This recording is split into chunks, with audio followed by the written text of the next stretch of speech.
So I'm outside of Starbucks. Good morning.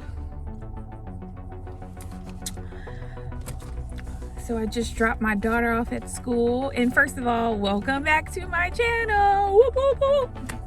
I have some exciting news, but we're not even gonna go there because I'll save that for another video. But I just wanted to come on here with a message because it's heavy on my spirit. And I'm just like, I just want to talk about this because the industry that I'm in is not built for the weak. You got to really be strong. So I'm like, I want to talk about, like, as a realtor or real estate agent, however you identify yourself, I just really want to talk about, like, expectations that you have starting. So I'm only in starting my second year of business. So mind you, I had the baby last year summer. It seems like that was literally just a couple months ago, but actually that was like last year. So I'm in my second year of business, and yes, this has been a very trying time. It was like, once I had the baby, like, I was kind of doing some like pre-marketing and stuff, but I wasn't really doing like too much because obviously I was more so preparing for baby to come, and I didn't kind of want to get myself too deep in helping anybody else with any more transactions or taking on my own transactions by myself with the baby coming, just in case anything happened. Here, let me fix this camera just a little bit.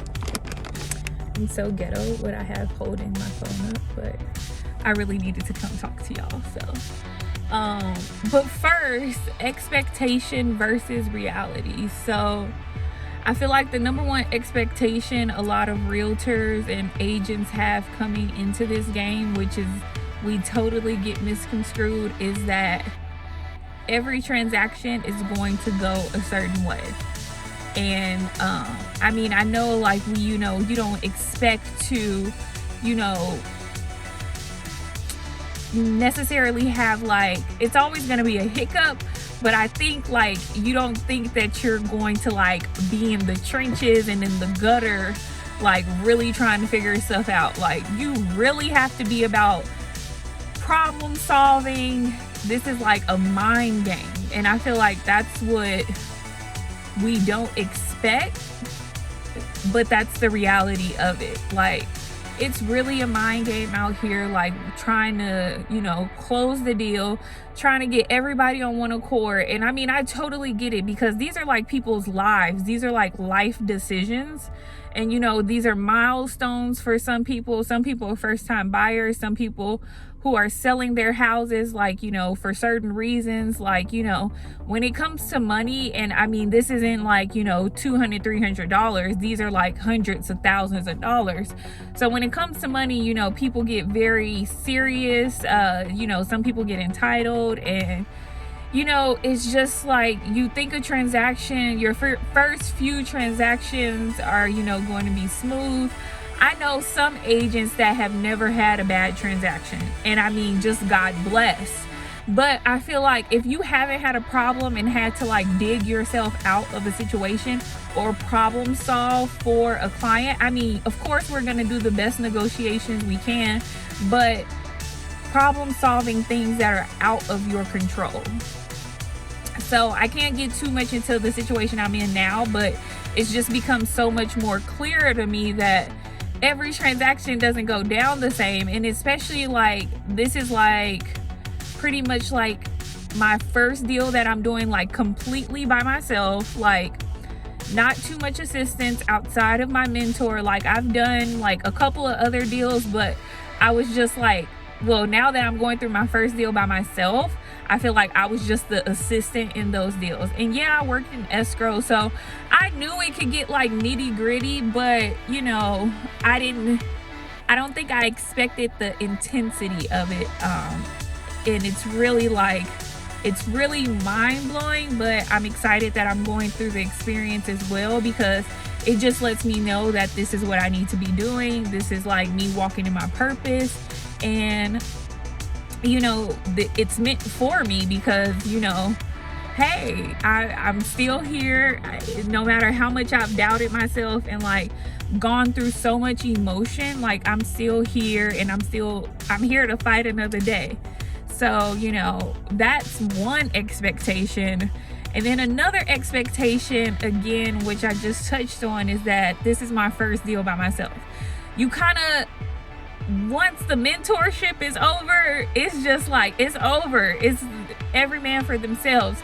And I've even heard some realtors and agents say like, oh, like my mentor is not even helping me, and da-da-da-da-da. And it's like, oh, I feel bad for you, because, you know, you expect that you're going to have somebody there to hold your hand, but everybody's doing everything. Everybody has their own transactions. Everybody, you know, a lot of the mentors generally that you end up with, like, they're either team mentors, so, you know, they're still a part of a team, so they have other, you know, duties, or sometimes it's like team leads, they're like brokers in the office, but everybody has something going on, so it's like they can help you, but you don't get the same time and devotion. A lot of things have to be figured out on your own. And it's like literally, you, like I said, you play a mind game with yourself about what is happening. Am I doing this right? So you still have to you still have to follow the law.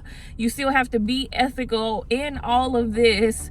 So it's still trying to, like, you got to keep your cool, because you don't want to get blackballed, you know, you don't want people not to work with you. And of course, me being black, you know, I absolutely will not ever come off as the angry black woman. You know, I'm not even going to feed into that. I'm still going to express myself, but I also feel like there is a way you can express yourself in a professional manner without giving side eye or, you know, snooting your nose. And, you know, it's not even like, you know, kissing ass really. It's just like, you know, per my last email type of vibe. Like, you know, you have to be super strategic, especially in LA, because there's so many seasoned agents, you know, older agent. Really, in LA, a lot of the older people run the scene. I mean, yes, the newer people, but a lot of the newer people are, you know, maybe spoon fed, or, you know, like, you know, they've had a helping hand. But in LA, it's just like, you have to stay on your toes, and like, you cannot fall victim to, like, you have to take yourself out of the situation, and you're not the victim. You're just like, you're doing everything you can do. But yeah, it's pretty much not going to be somebody there to hold your hand through the entire situation. And that's what I'm slowly adapting to, because in my first couple of transactions, I had a mentor and they pretty much did everything. So like I said, I was pretty much just the assistant. Now that it's all come full circle, I was pretty much just the assistant in those transactions. So yeah, and then another expectation is that you think everybody, like, you just think everybody is going to be communicating, you know, when you call or when you text or when you email. Like, I'm just the type of person, and I've even become like this, like, with everybody around me. Like, if I text you, I need you to respond within 20 minutes. I'll give you an hour max, but it can't go past that. And even if I do that, like, there's some text messages, like, if it's not about work, I just have to come back to it. But regarding work, I expect responses, like, in a timely manner. And now I really understand what timely manner means, because some of these agents out here will just have you sitting around, won't respond. And so when I say in my last, 5 tips before home buying, when I talk about finding your person, finding your realtor, you have to find that person that is going to be there with you through thick or thin. I mean, literally, you have to figure out problems. You have to advise, because remember, you're the professional. So you're the one that's taking them through the process and trying to make it as smooth, or, you know, as comfortable as you can for them, where everybody's not frustrated and, you know, not getting their panties in a bunch, but kind of. nobody owes you anything, and that's the reality of it. The seller doesn't owe you anything, the buyer doesn't owe you anything. I mean, the lender doesn't owe you anything. Nobody in this transaction that you're going through with, nobody owes you anything. Remember, the seller, you pulled up to my house, you want to buy my house. I don't owe you repairs. You went into contract with me based upon what you saw off the naked eye. This was before the inspection was even done. So I don't owe you repairs because you already wanted to buy my house before you even had this inspection report. Buyer doesn't owe you anything. If you are in a situation where, you know, if you're a seller where money is tight and you're really trying to figure out, the buyer doesn't owe you any money because you're going through a situation. You should have better prepared yourself. The lender doesn't owe you anything. The lender does not owe you time, does not owe you every phone call, does not deserve to be called at 6 o'clock in the morning. Like, they don't have to answer because they're doing what they can do and they're moving as fast as they can in their situation. So it's just like, it's been so mind-boggling, and like I say, it's really like a mind over matter game because it's just so many different type of, you know, people, situations, and it's just like, it's just really, you know, you have to fight for what you want. And, you know, like I just said, you know, when you find your realtor, you have to find somebody that's going to, you know, go through with you about problem solving, reliable, available to you, and, you know, just try to get the job done. And it's just like, I didn't expect it to be smooth sailing, but I didn't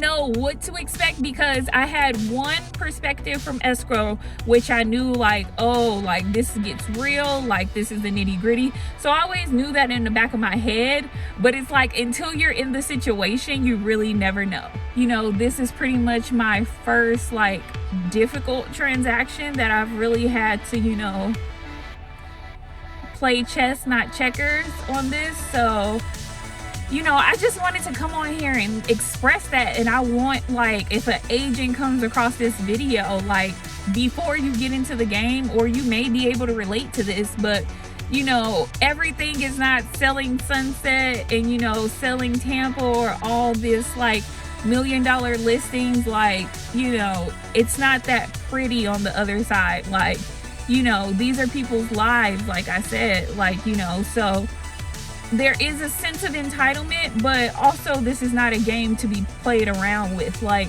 there's like trying to do everything and still be ethical and within the law. It's just like, it's a conflict. I mean, it's definitely a battle.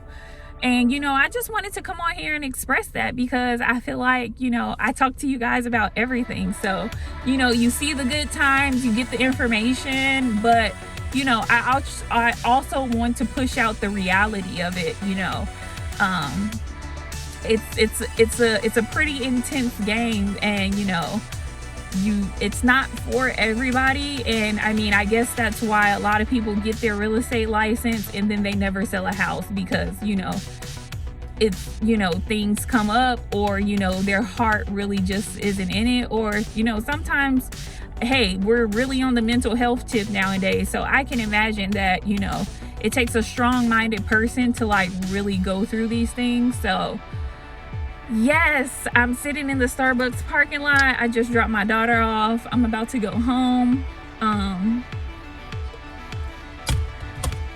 and work. We're about to get right back into it. But I just wanted to take that time, like I said, you know, just to talk to you guys and, you know, give y'all the real. But I will be back next week with another video. Stay tuned. I love you guys. Have a great day. Peace.